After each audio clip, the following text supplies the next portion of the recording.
this episode of Nothing But a Number to welcome Christine Hamilton, who needs no introduction whatsoever. But those of you who are not familiar, self-named the British battleaxe, Christine has had an incredible career, both in support of Neil, her husband of 41 years, I believe, and afterwards as an entertainer, author, and general media, well, what should we say, star? Survivor is the word you're looking for. Survivor. So, yeah, welcome, Chris. And tell me about, the whole kind of move from a political life and a political life in support of your husband, it's fair to say, because you were his secretary, to facing up to some pretty challenging accusations that you had to support him through, and then moving that into almost seamlessly, I have to say, into a fantastic career in the media. Well, I honestly, I don't think of it as a career. It's just, you put one foot in front of the other and the years tick by, don't they? But I mean, Neil and I met in student politics. So we met when we were 18. We didn't get married till we were 33. So that's why we've only been married 41 years. We've actually been together forever, really. And my first, when I was at university, I got very interested in politics and I wanted to become an MP. So when I graduated, I thought I'll go and have a look at the House of Commons and look at it at close quarters. And very quickly, I decided, looking at, let's say, half, I thought I could do that with my hands tied behind my back on a Monday morning and be finished by lunch. And I looked at the others and I thought, I can't even begin to join people like that. And do you know, Jo, nobody believes this, especially because I've got this battleaxe moniker. I don't like confrontation. I really don't. And I would absolutely hate to have been an MP. I enjoyed the life. I enjoyed being the backup. And if your spouse, let's not be sexist, your spouse, not your husband, your spouse, is in politics, you either, I always say there's three sorts of political spouse. Either you leap in and join them in everything like I did, and work with them, etc. And it isn't always the wife. Margaret Beckett's husband worked with her all the time.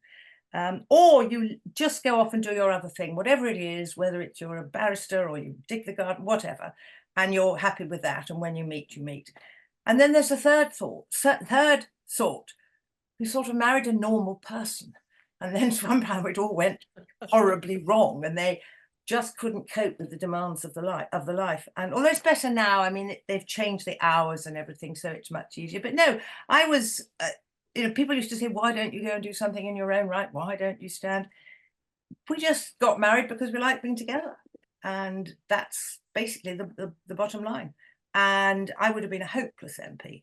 I can always see both sides, on the one hand, on the other. Well, I'm not really sure. You have to look at this, you have to look at that, and you have to decide. You have to go into a lobby.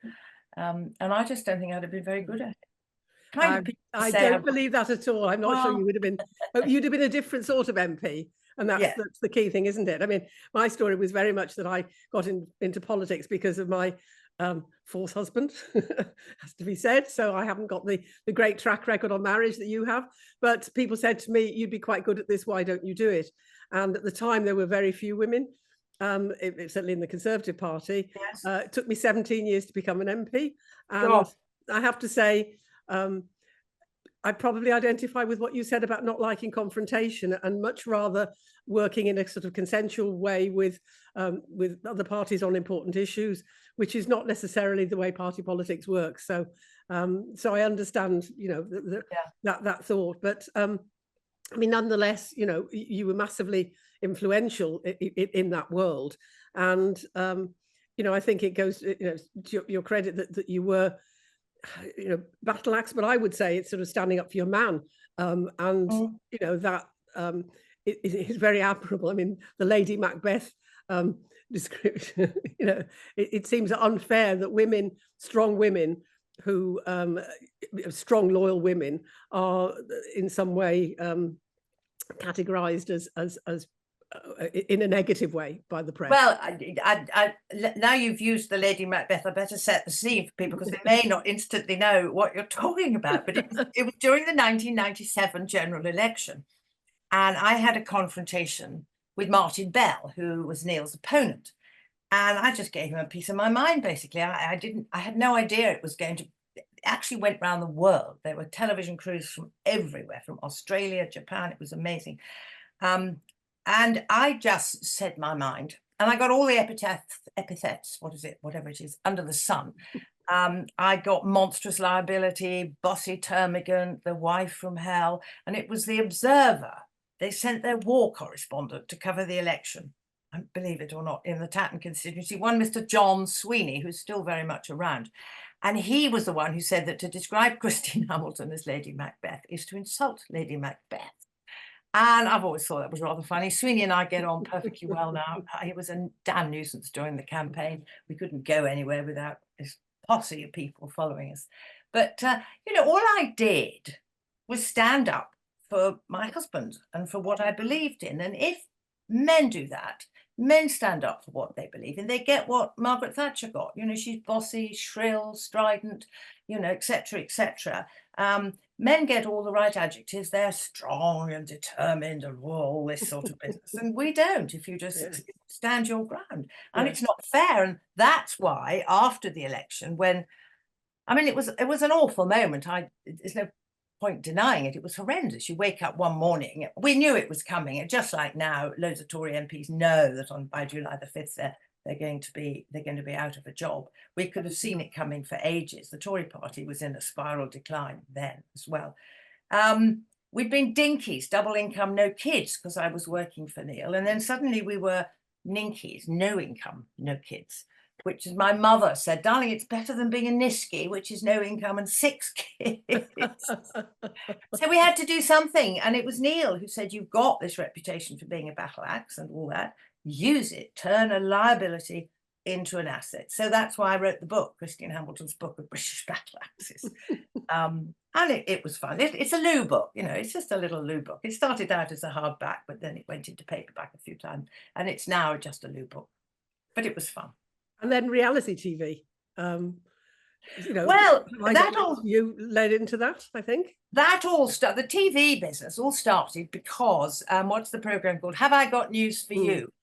It was after my confrontation when I wasn't even a household name in my own household the day before that, but after that, everybody seemed to know who I was.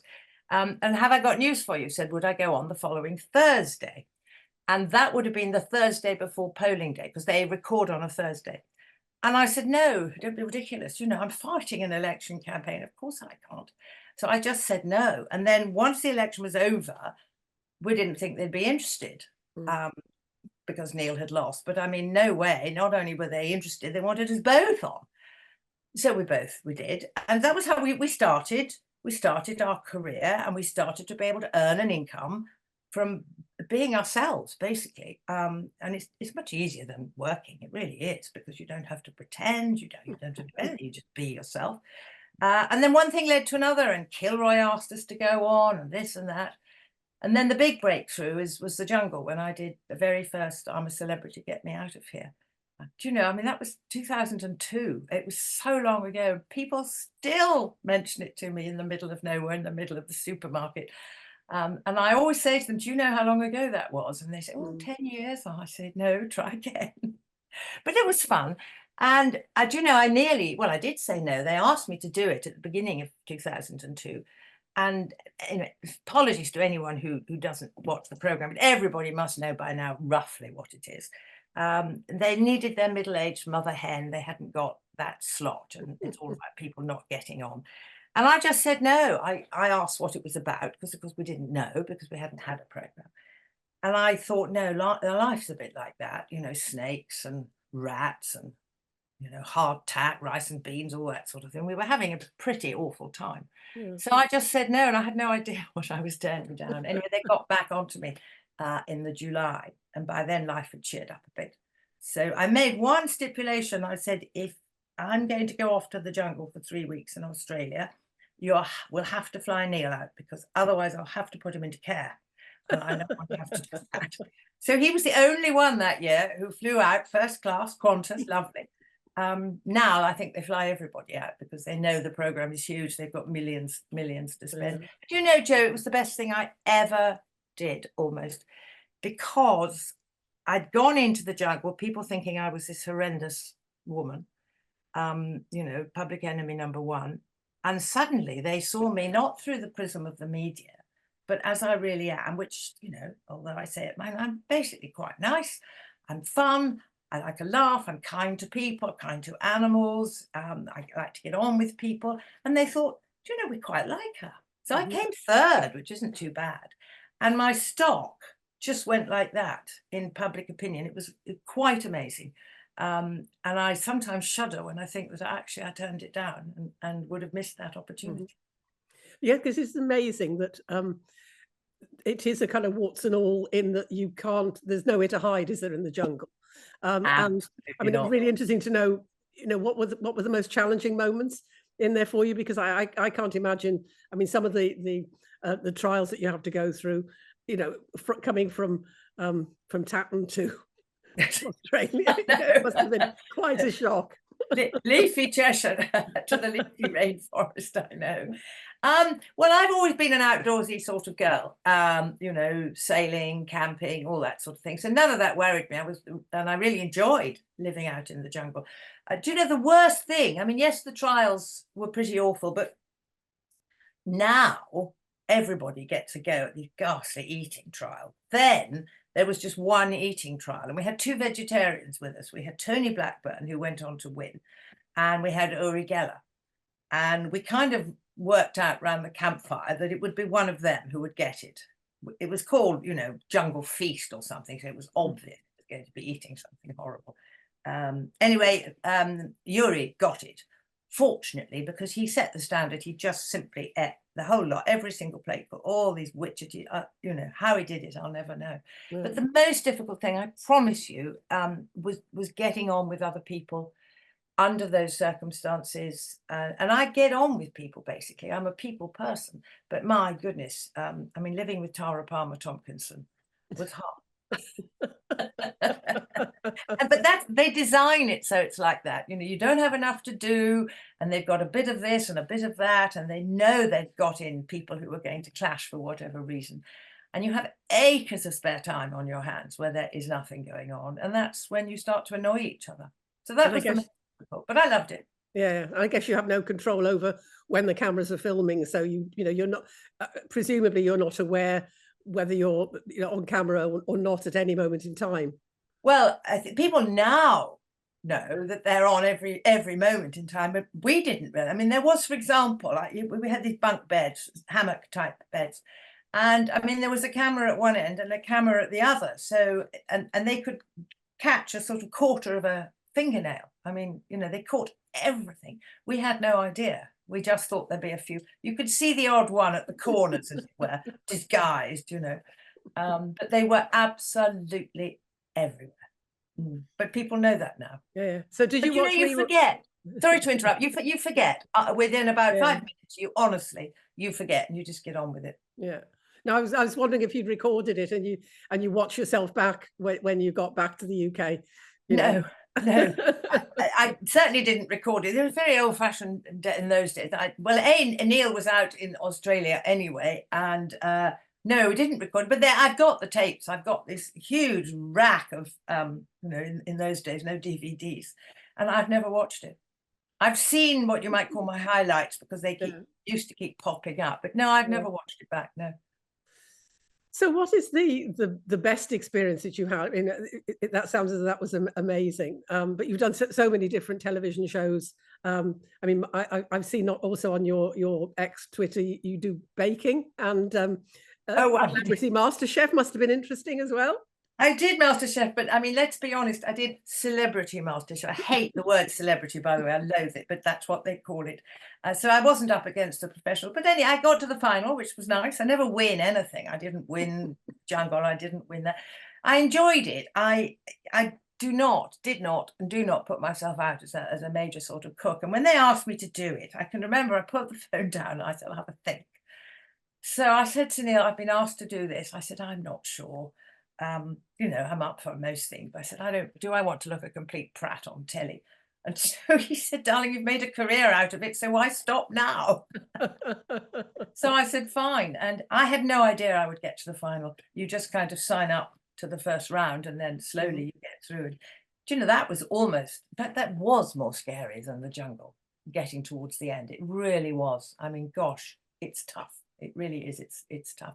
But no, I enjoyed that. And we've done the Rocky Horror Show, which was fabulous, taking the role of, I nearly said dictator, it's narrator.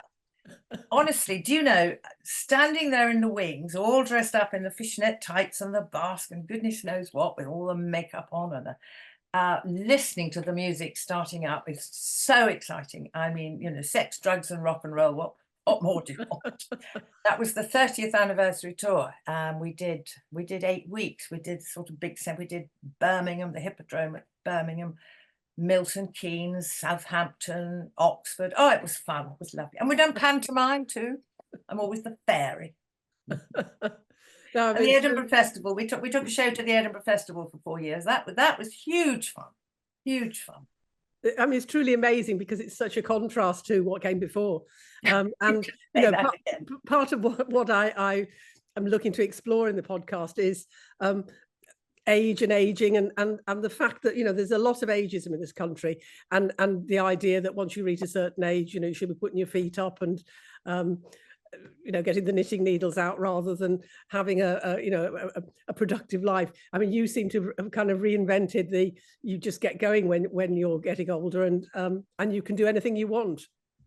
Well, I think no, I can't. I don't accept. I can't do anything I want. I'm 75 any minute now, and I mean, I've got physical limitations. I've got osteoporosis, so I've got 2 broken vertebrae in my spine, which are horrendous. Any woman who's listening who is in her early 60s or whatever, go and have a bone density scan, because then you can, if you've got anything going wrong, you can start taking the pills, as it were. And I've been on them now for about 3.5 years, but it's a very slow build up to try and stop anything else going wrong. And, you know, I've had 12 operations from the knee down. I mean, I've had a nightmare time. Last summer too, I had an artificial knee, and it literally popped out for no reason. It was so painful. And then it happened again 3 weeks later. And I've had a new hip and all that. And that slows you down, but you mustn't be slowed down mentally. You mustn't try not to slow down, diminish your spirit. But I would hate people to think that I just leapt out of bed every morning and thought, whoopee, whoa, no. I don't. I think, oh, lords, you know, another day. But I mean, it's the spirit that says, you know, regardless of what my physical restrictions are, I'm going to live life to the full, which I think, you know, we all got great admiration for. And I mean, especially in show business, the sort of traditional route that showbiz takes, especially for women, you know, there does seem to be an age at which you see fewer, should we say, you know, female presenters than male presenters, and Yeah. you know, there are certain professions, and I have to say, you know, coming from the House of Commons, that are certainly in that chamber, age, and specifically, you know, female politicians of a certain age are, you know, to a large extent not considered to be as relevant, I would say. Which is outrageous, isn't it? I mean, we've got Tory, I mean, Dennis Skinner was pretty old when he went. Well, I used to love Dennis Skinner. I thought he was wonderful. I was very sorry when he left the House. But I mean, I can't think of a Labour MP who's that old, but I mean, what's his name? The father of the House, Peter Bottomley. I mean, he's about 120 or something. Not quite. And now you're quite right. And men age, and it's easier for them. A lot of men look so much better as they get older, and all sort of cragginess is attractive, whereas cragginess in women isn't quite so good. I know it's still a very unfair world, and I think we just have to battle on and not cry foul too often. Just say, right, I'm gonna deal with this. But no, you're 100% right. Absolutely. If you look at the House of Commons, there aren't many older women, much older women. I mean, what's the name who's just gone? Harriet Harman. I'm not sure how old she was, but she was not a spring chicken anymore. Yes.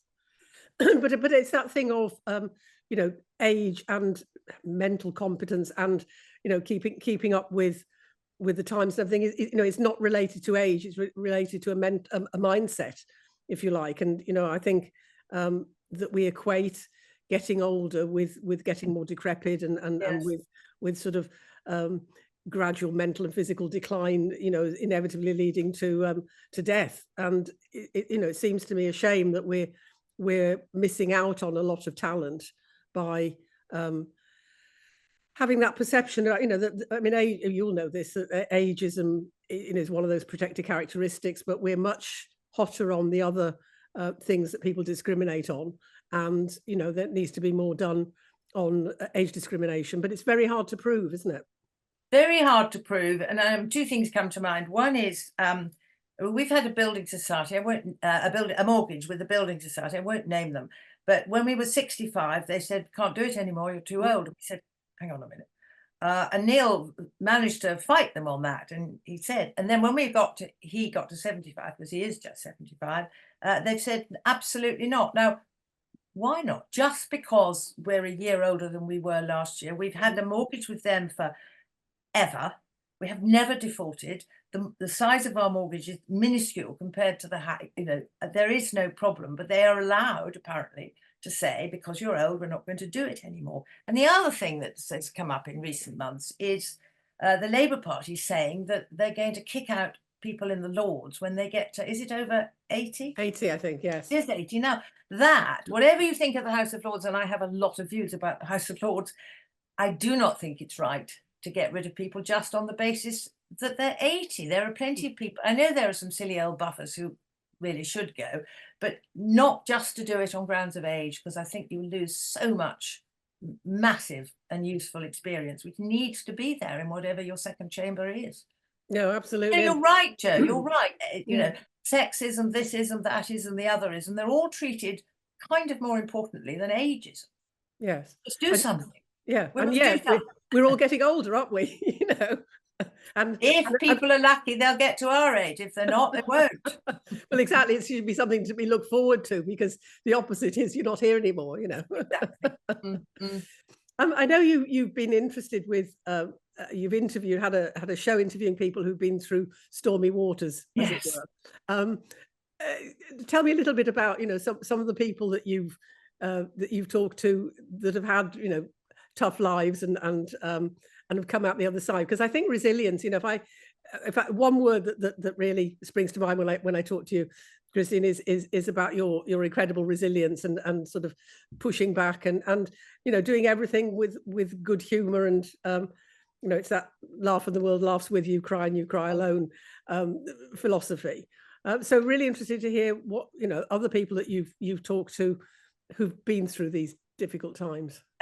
You're quite right. It's like when people say, "How are you?" They don't really want to know, do they? They just want, "I'm fine," and move on. They, you know, they don't want to know all your woes. But yes, that was in, give or take, that was 2001, I think. I was approached by the BBC, amazingly, BBC Three, to do a series of programs, exactly, people who'd been through stormy waters. Now, it was, you know, a quarter of a century ago, so some of the names people won't even know now. So to pick out ones that people will, for example, Jonathan Aitken was one, and because he'd had all that, if people don't know, I can't explain, they will know.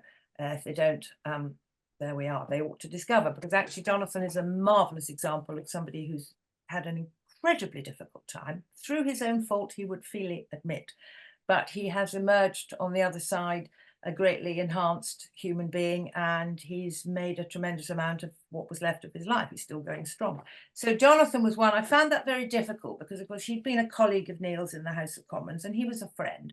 So it was very difficult, and the most difficult moment was actually when he started to cry a little bit, because I asked him how he could involve his daughter in the way that he did. I won't go into it. So that was very difficult. Another one was with people who would possibly know, James Hewitt, who was great fun and very interesting. And Bernard Manning, the comedian, people remember him. I remember Bernard, the theme for these shows was not the theme, physical theme, was a little red sofa, which was a copy of a sofa that I had in my flat in London. And they made a mock-up of this sofa, and we took it everywhere. We even took it to the south of France, believe it or not, to interview Ivana Trump on her yacht.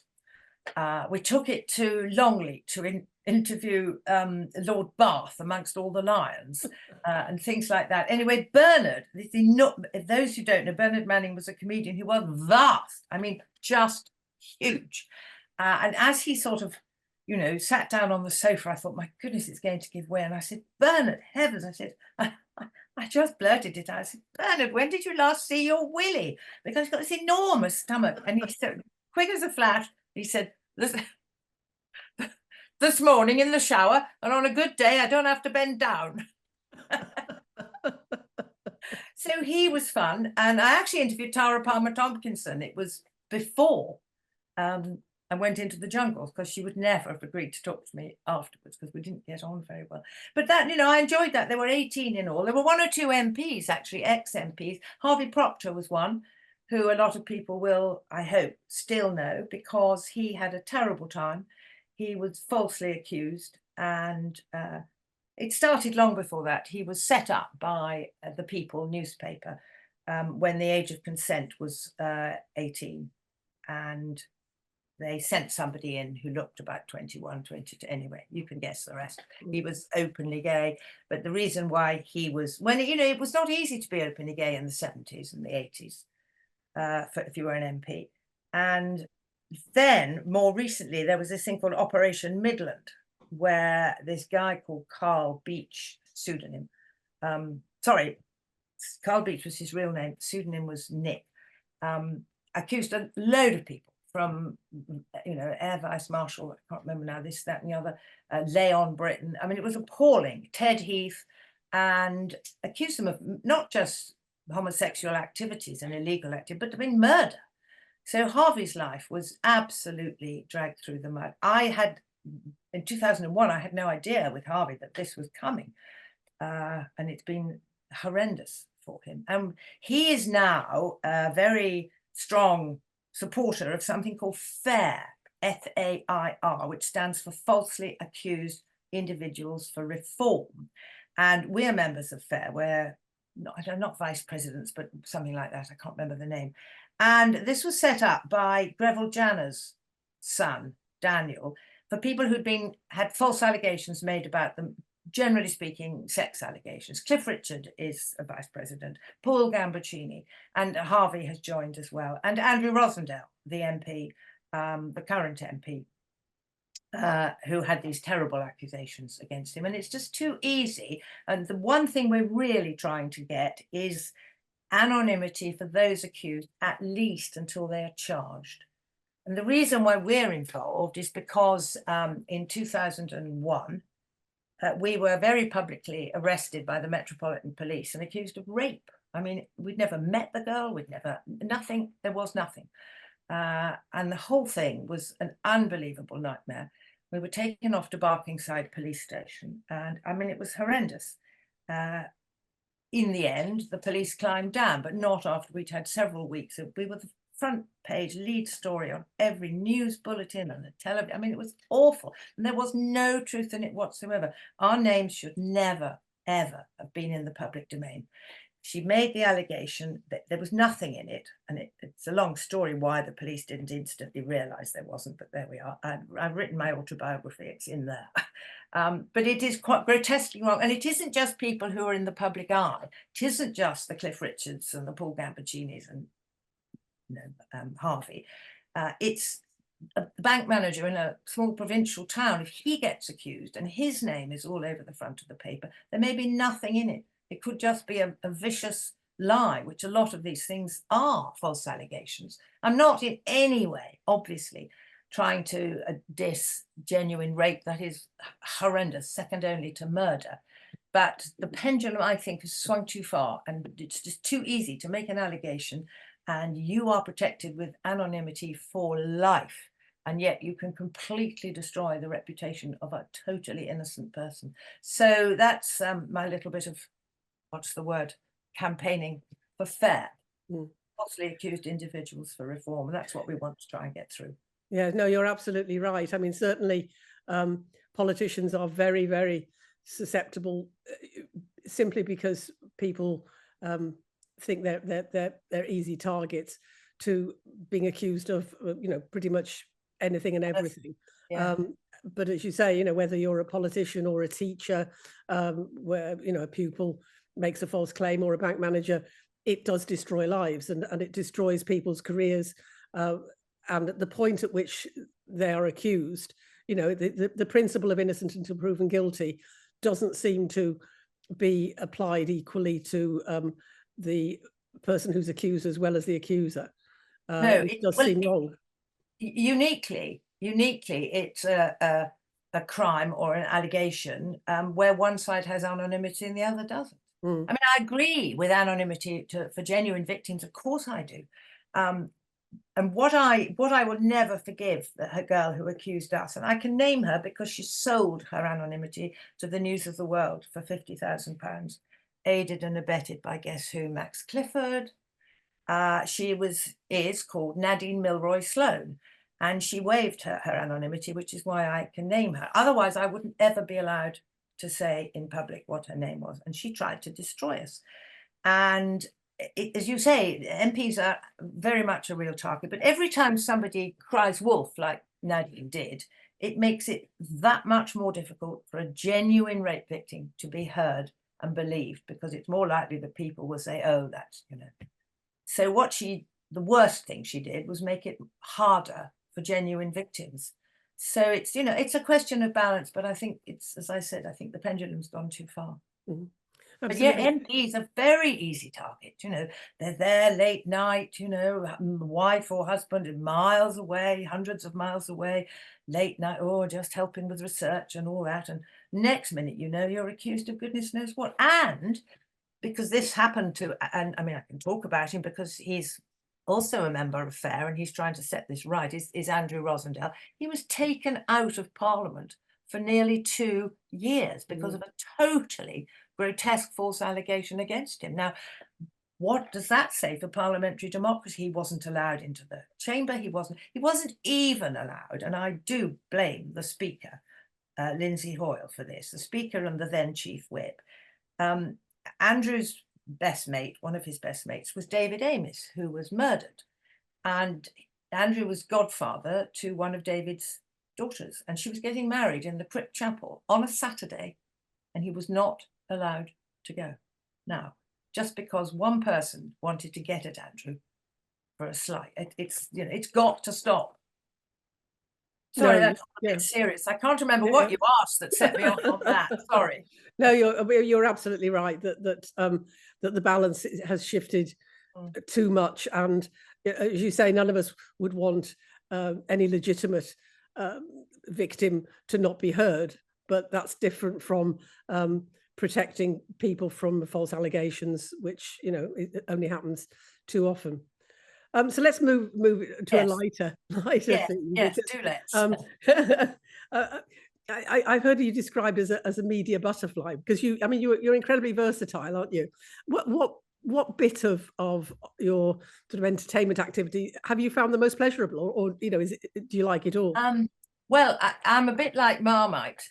If you like me, I'm a media butterfly. If you don't, I'm a media tart. Because, well, if it's legal, honest and fun, why not, is basically my view. Do you know, I've loved them all. I mean, I did the vagina monologues on top of pantomime, Rocky Horror Show, Edinburgh Festival, etc., which was great fun. It's quite awe-inspiring. Don't worry, I'm not going to say it. Shouting a certain word in front of 4,000 people. I mean, when I went for my first little rehearsal, just me and the producer, I said, I can't say it. And she said, you can, Christina. I said, no, I can't do this. I can't do this. And she said, I want you to shout it out 25 times. Now, go. I did. And I was fine thereafter. I still hate the word, but they were amazing. I mean, that was a tremendous experience. I did that amongst other places at Wyndham's Theatre. I've had my photograph in billboards outside a West End theatre. That was pretty something. But I've just enjoyed it all, really. I did a lot of after dinner speaking, conference hosting, that sort of thing. I do less now. It's a getting older, I suppose. Getting older. I like to spend more time in the garden. I honestly don't know what the best bit has been. It's been such a variety. And, you know, obviously I wouldn't have had it happen the way it did. But if Neil had not lost his seat in 97, I would probably have been Mrs. MP until the last election. So and that fills me with such horror. I can't tell you. Instead of which, I've done things in my own right. And as Neil always used to say, you know, you really should do something yourself. But he understood why I didn't when he was an MP.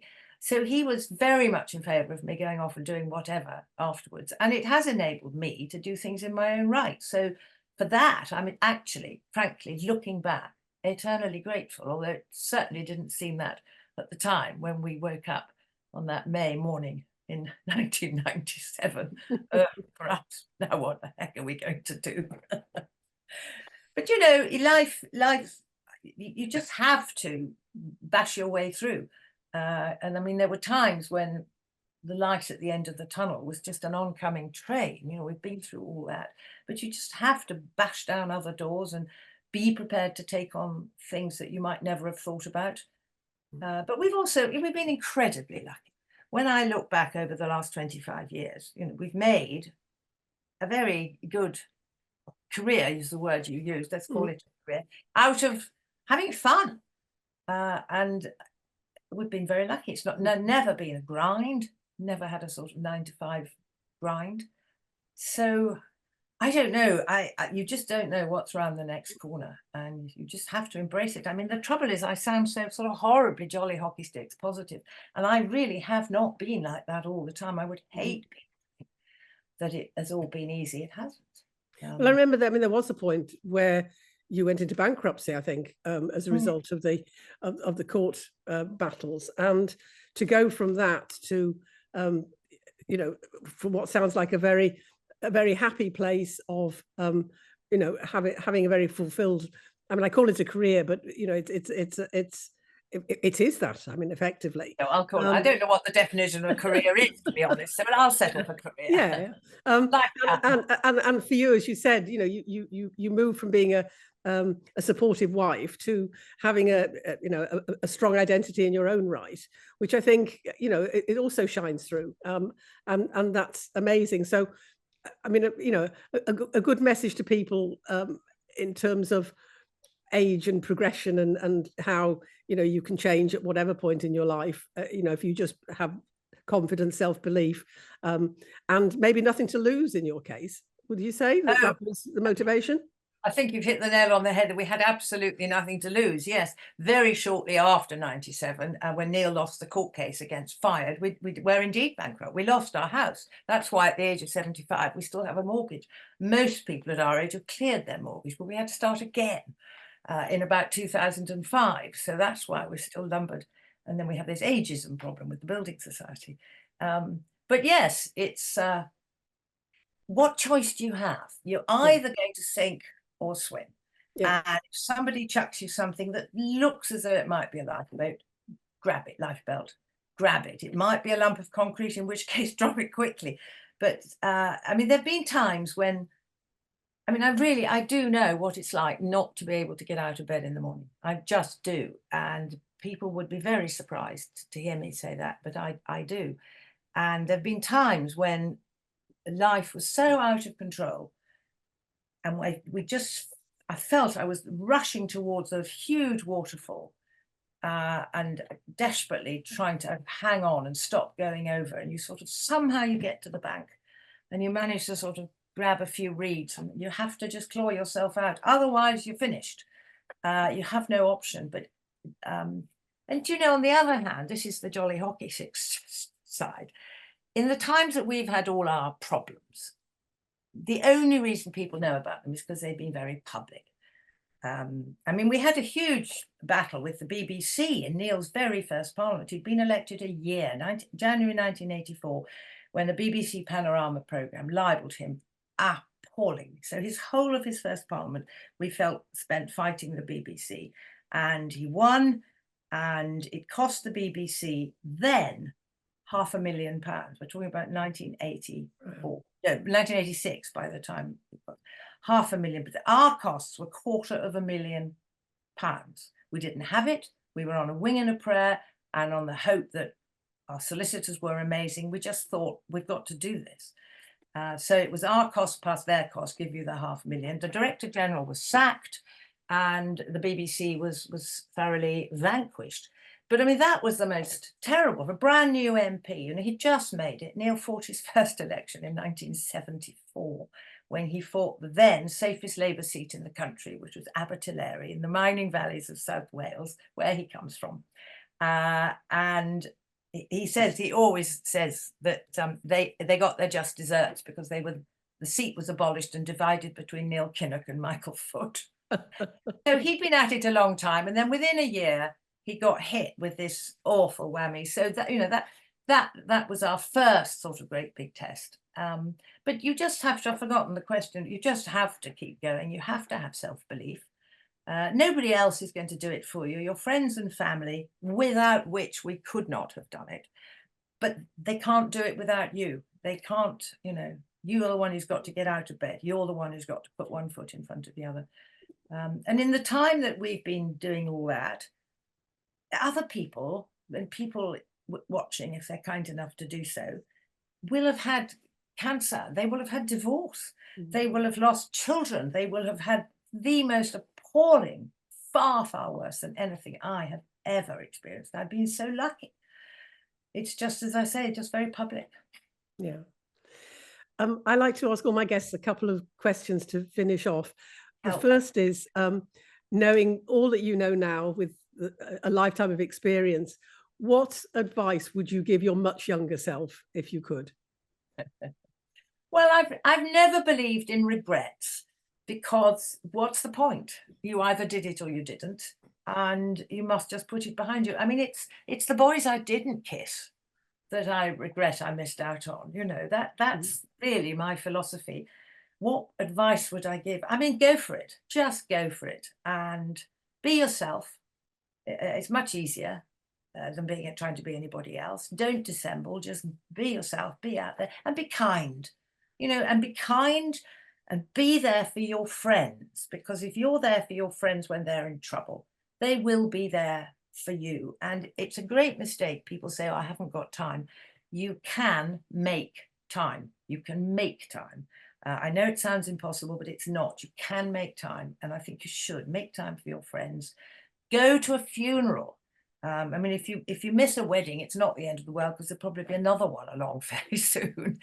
But never miss a funeral of somebody, even if you're going for the people who are left behind or whatever, because I think they're such important things. And go and see, we went to see an old friend of mine day before yesterday. She's 96. She's confined to a chair at home, and her spirit, my word, she's got every marble up here, and her spirit is absolutely indomitable. And I came away thinking, my goodness, if I can keep her spirit for as long as I'm alive. Sorry, that's a very long answer. Fantastic. No, that's brilliant. And finally, I'm not sure if you have a bucket list, or, you know, if there's still things you want to achieve, but, you know, is there anything that you go between now and when I reach that 95-year-old point that I haven't done yet that I really want to? Do you know, I don't think there is really. It comes back to friends. I would like to spend more time with my friends. We've been lucky enough to do a huge amount of traveling. One of my little jobs in the last 25 years was as a travel writer for the Mail on Sunday and also for the Sunday Express. So we've had some amazing trips. I've been to a lot of places in the world which I wouldn't otherwise have been to. So I don't have the yen for traveling anymore. I mean, you know, physically a bit dodgy. Bucket list, no, just take it as it comes, and just say yes, whatever it is, say yes.